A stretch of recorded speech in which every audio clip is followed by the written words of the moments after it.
오늘 우리에게 주실 말씀은 창세기 3장 9절에서 21절까지 말씀입니다. 창세기 3장 9절에서 21절까지의 말씀을 저와 한 절씩 교독하신 후에 마지막 절은 함께 읽도록 하겠습니다. 여호와 하나님이 아담을 부르시며 그에게 이르시되 네가 어디 있느냐?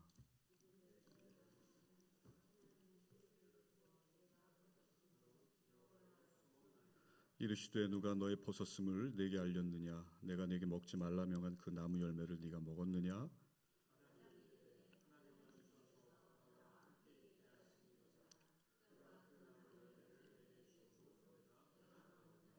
여호와 하나님이 여자에게 이르시되 네가 어찌하여 이렇게 하였느냐? 여자가 이르되 뱀이 나를 꾀므로 내가 먹었나이다.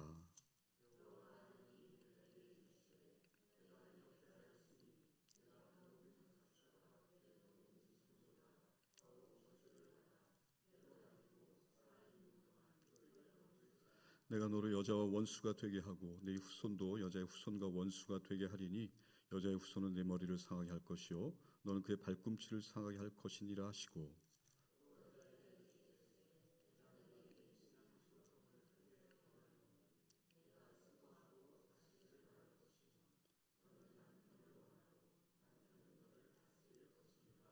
아담에게 이르시되 네가 내 아내의 말을 듣고 내가 네게 먹지 말라 한 나무의 열매를 먹었은즉 땅은 너로 말미암아 저주를 받고 너는 내 평생에 수고하여야 그 소산을 먹으리라.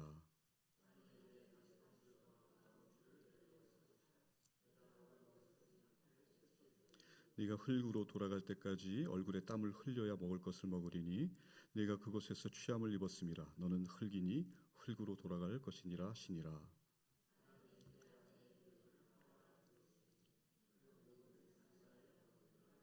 함께 읽습니다.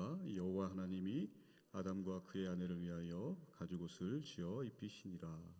아멘. 기도하시겠습니다. 하나님 아버지 은혜를 감사합니다. 한 주를 지나는 가운데 주여 말씀 강좌로 불러주셔서 생명의 말씀으로 저희를 기르시니 감사합니다. 이제 가스펠 프로젝트 세 번째 시간입니다.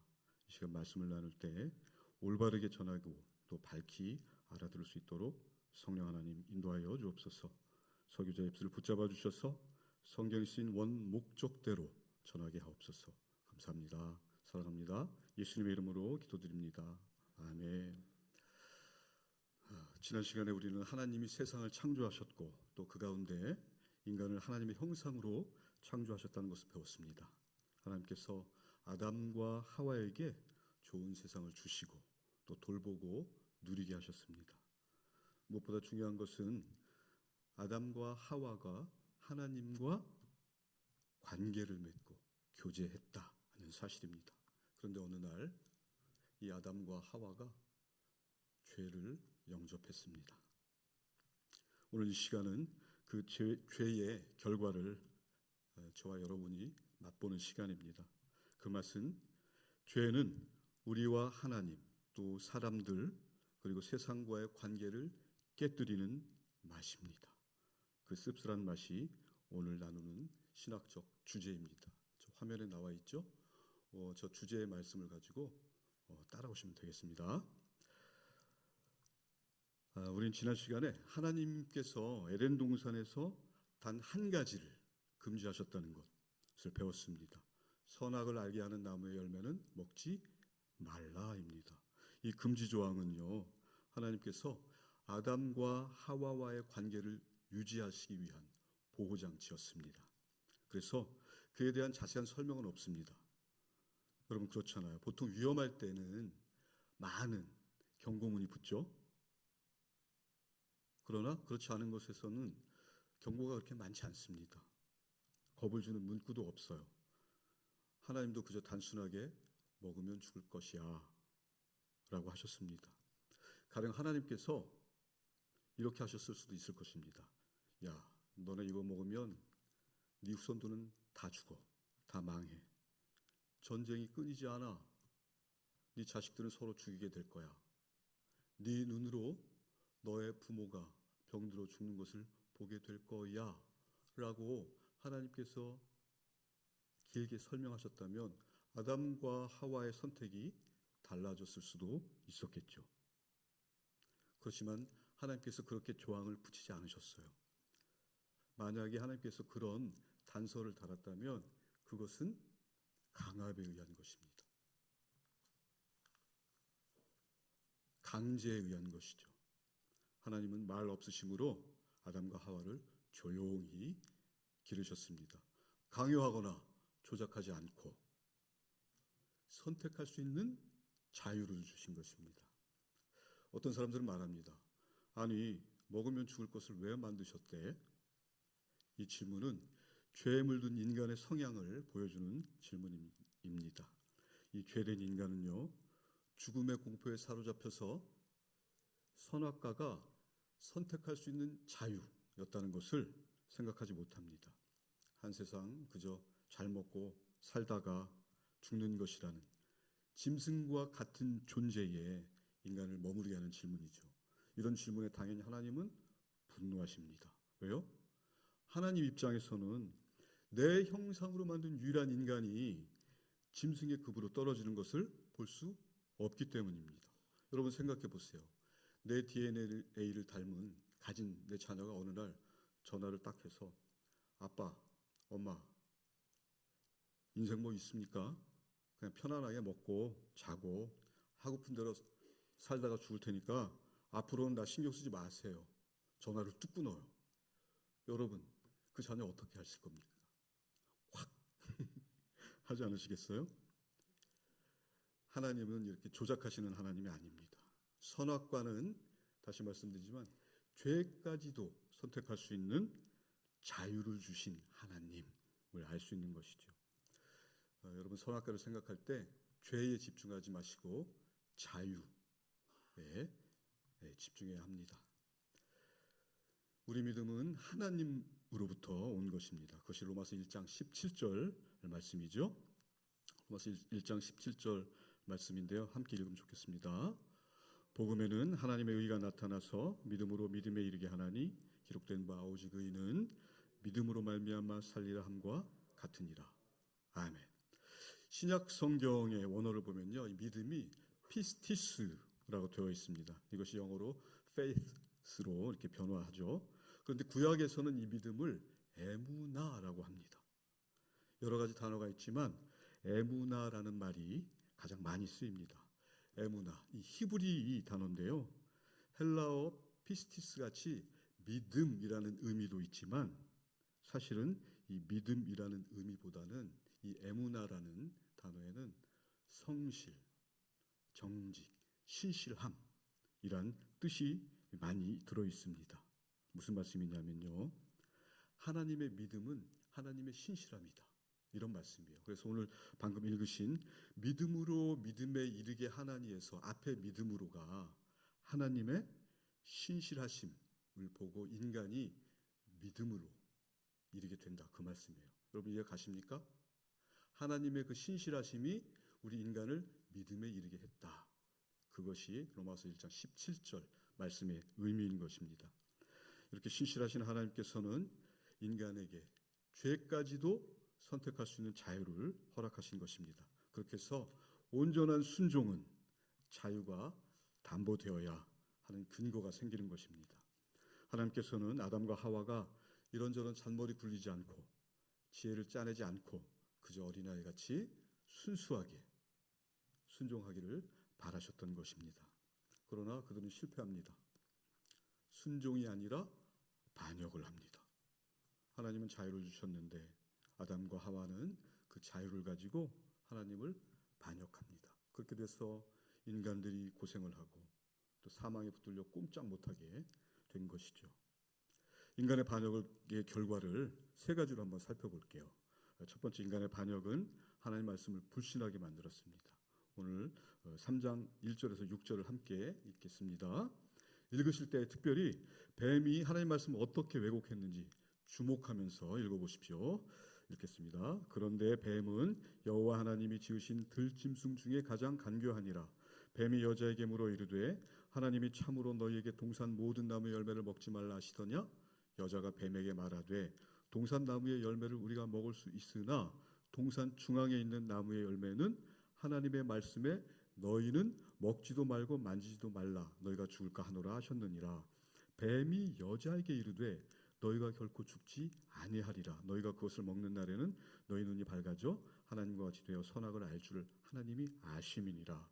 여자가 그 나무를 본즉 먹음직도 하고 보암직도 하고 지혜롭게 할 만큼 탐스럽기도 한 나무인지라. 여자가 그 열매를 따먹고 자기와 함께 있는 남편에게도 주매 그도 먹은지라. 아멘. 뱀이 하나님 말씀을 어떻게 비틀었는지 찾으셨습니까? 하나님은요, 단 하나만 빼고 나머지는 다 먹으라 그러셨잖아요. 하나 빼고 다 먹어도 된다.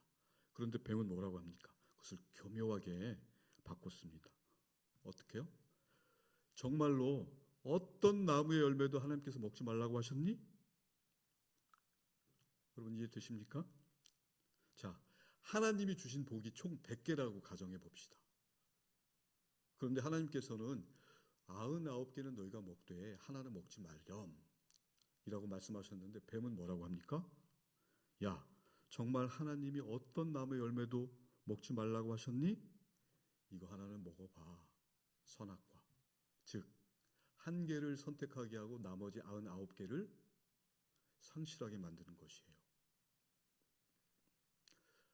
아, 그렇구나. 시원한 얼굴이 없으시네요. 이게 뭔 소리다냐. 그런 얼굴들이신데요. 여러분, 뱀의 목표는 의심하게 만드는 거였어요. 의심. 그래서 이건 뭐지? 라고 의심하는 사람에게 이제 노골적으로 나오죠. 어떻게 해요? 먹어봐, 안 죽어. 이 말에 아담과 하와가 선을 넘죠. 죄는 말씀을 의심하는 것에서 시작합니다. 그리고 말씀을 부인하는 것으로 끝납니다. 우리도 그런 경우 많이 있습니다. 이런 거죠. 나는 베풀고 즐겁게 드려야 한다는 성경 가르침을 알고 있어. 그런데 하나님은 내가 물질적으로 쪼들리는 것을 바라실까? 의심합니다. 나부터 챙겨야 돼. 핑계를 만듭니다. 여러분, 빌립보 교회가 극심한 가난 가운데서도 기쁨으로 풍성한 연보를 나눈 것을 증언하잖아요. 그런 성경 말씀을 무시하게 하죠. 이렇게 작게 시작된 의심은 결국 하나님의 말씀을 해도 되고 안 해도 되는 것으로 엄청난 결과를 만들어 버립니다. 두 번째로 인간의 반역은 하나님과 사람들의 관계를 깨뜨립니다. 3장 8절에서 12절입니다. 함께 읽겠습니다. 그들이 그날 바람이 불 때 동산에 거니시는 여호와 하나님의 소리를 듣고 아담과 그의 아내가 여호와 하나님의 낯을 피하여 동산 나무 사이에 숨은지라. 여호와 하나님이 아담을 부르시며 그에게 이르시되 네가 어디 있느냐? 이르되 내가 동산에서 하나님의 소리를 듣고 내가 벗었으므로 두려워하여 숨었나이다. 이르시되 누가 너의 벗었음을 내게 알렸느냐? 내가 네게 먹지 말라 명한 그 나무 열매를 네가 먹었느냐? 아담이 이르되 하나님이 주셔서 나와 함께 있게 하신 여자 그가 그 나무 열매를 내게 주므로 내가 먹었나이다. 아멘. 죄 짓기 전에 아담과 하와는 수치를 느끼지 않았어요. 감출 것이 없었습니다. 하나님 앞에서도 서로 간에도 완전히 자신을 노출할 수 있는 안정된 관계였어요. 그러나 그것이 죄로 인해서 깨졌습니다. 벗은 것이 부끄러워졌습니다. 하나님께서는 우리가 온전히 사랑하고 또 온전히 사랑받게 창조하셨습니다. 그런데 내 비밀을 이 사람이 알게 되면 여전히 이 사람이 나를 사랑할까? 아니면 나를 버릴까? 우리는 어쩌다가 쩔쩔매게 되었습니다. 반역한 인간은 나를 드러내면 사랑받을 수 없다고 생각하게 되었습니다.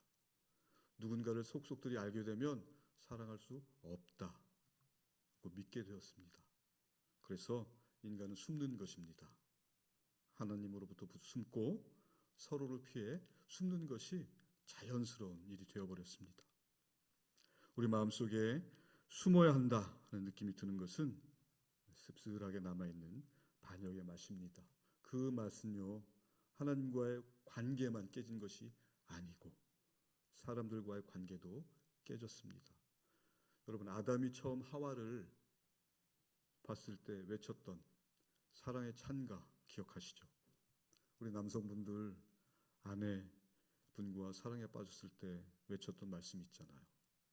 이는 내 뼈 중에 뼈요 살 중에 살이로다.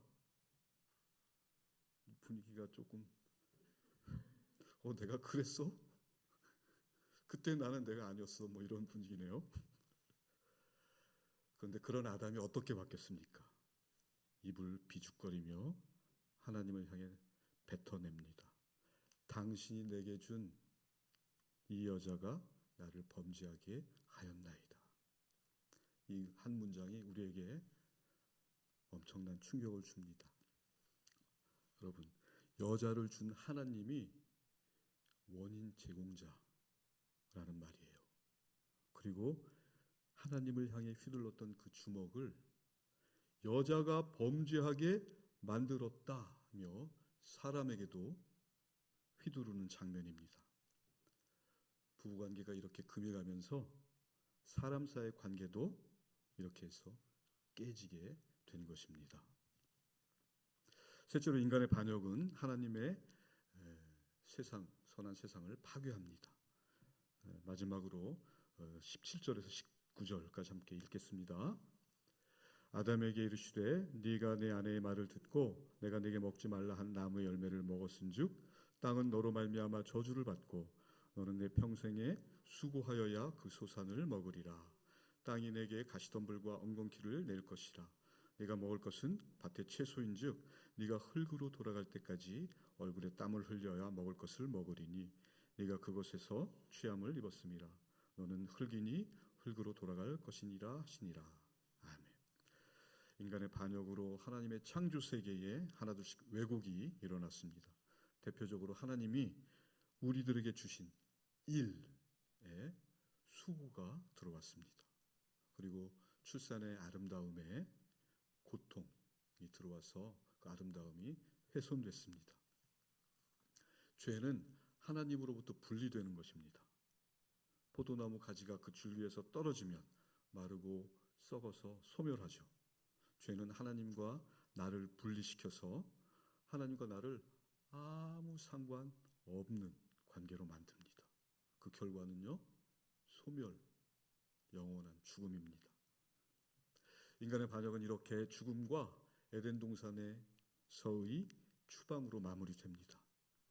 그런데 여러분, 이것이 끝이 아니었습니다.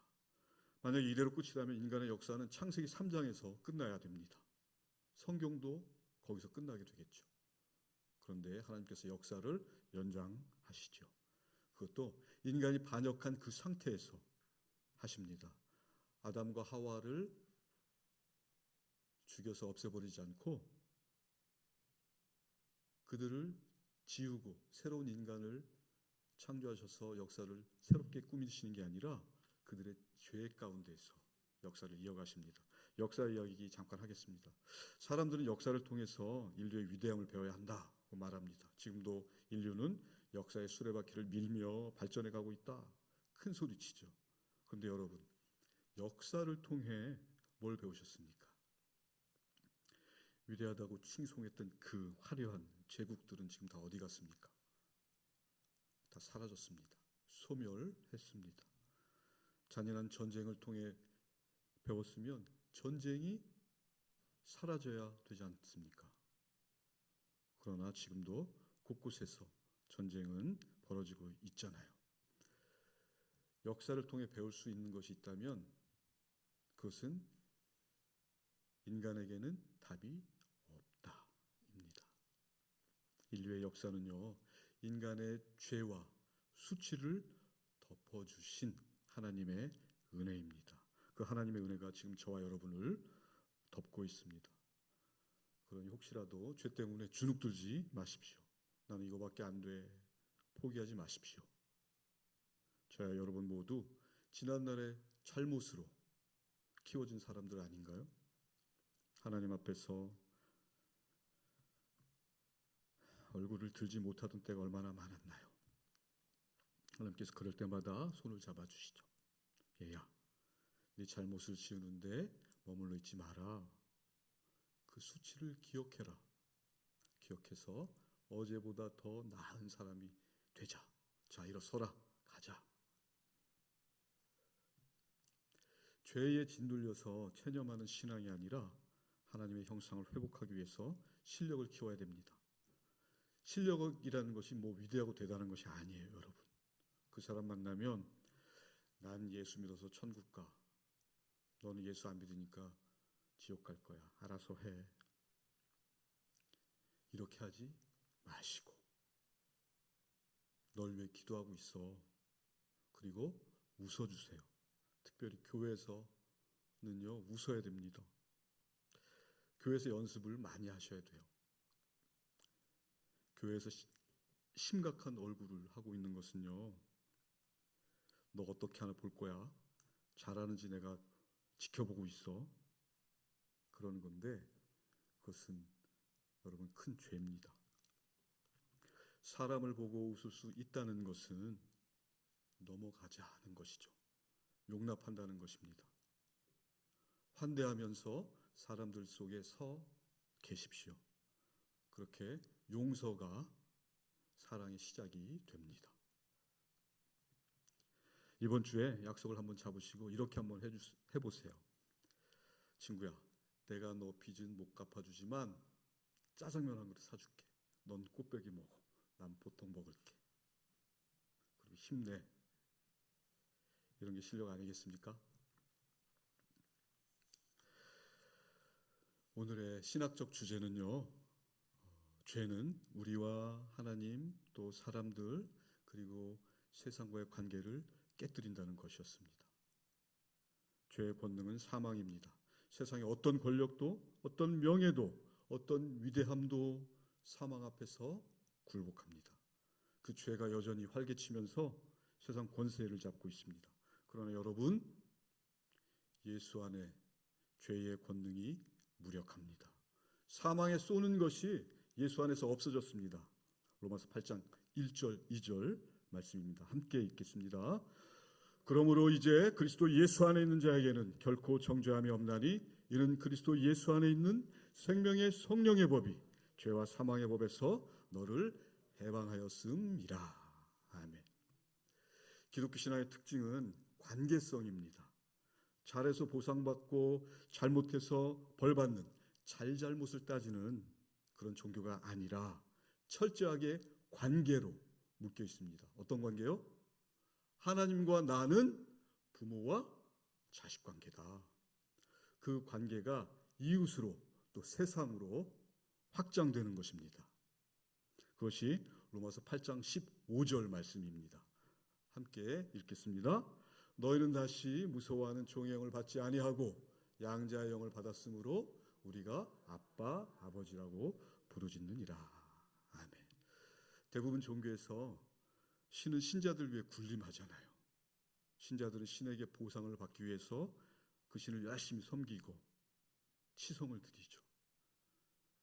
그 열심히 지나쳐서 자해를 하기도 합니다.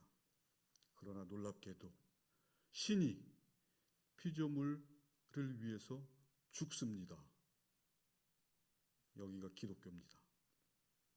피조 세계에서도 하나님의 형상을 닮은 인간만이 자기 자식을 위해서 죽을 수 있어요. 하나님께서 사망의 자리까지 들어오셔서 죽으심으로 우리를 사망의 자리에서 끄집어내신 것, 부모 자식 관계가 아니면 일어날 수 없는 그것이 십자가입니다. 요한복음 14장에서 빌립이 예수님께 요청합니다. 하나님을 보여주십시오. 예수님이 답하시죠. 빌립아, 이렇게 오랫동안 너희와 함께 있으되 네가 나를 알지 못하느냐? 나를 본 자는 아버지를 보았거늘 어찌하여 아버지를 보이라 하느냐 하시죠. 여러분, 빌립은 왜 이렇게 요청했을까요?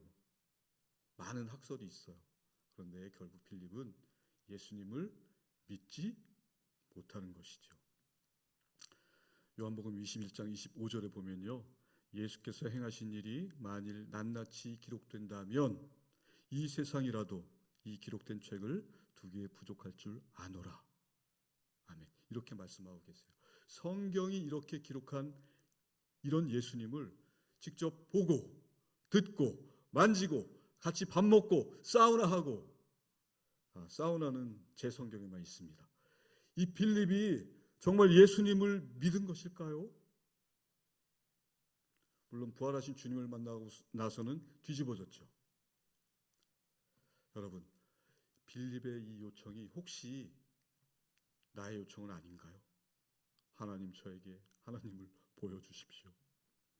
나는 은연중에 이렇게 하나님께 요구하고 있지 않습니까? 목사님 설교를 통해서, 날마다 말씀 묵상을 통해서 주님을 만나시잖아요. 그런데 마음 한구석에 하나님을 보여주십시오, 도사리고 있는 마음이 있지는 않으십니까? 혹시라도 그런 분이 계시다면 이제 말씀하시는 예수님을 붙드시기 바랍니다.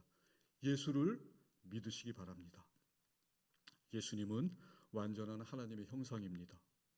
예수님은 지금도 우리와 하나님 그리고 세상과의 관계를 완전하게 하고 계십니다.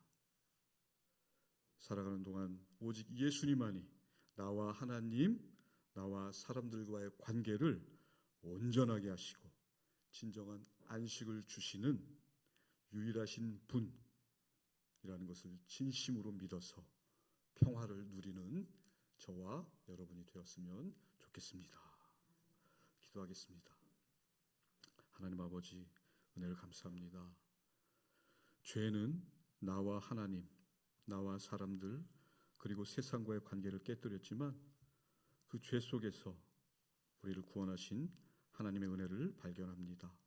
사망의 자리까지 찾아오셔서 나를 건지신 아버지 하나님의 은혜와 아들 하나님이신 예수님의 사랑의 순종과 매일의 삶을 인도하시는 성령님께 감사하는 우리 사랑하는 신길동교회 모든 주님의 자녀들 되게 하옵소서. 감사합니다. 사랑합니다. 예수님의 이름으로 기도드립니다. 아멘.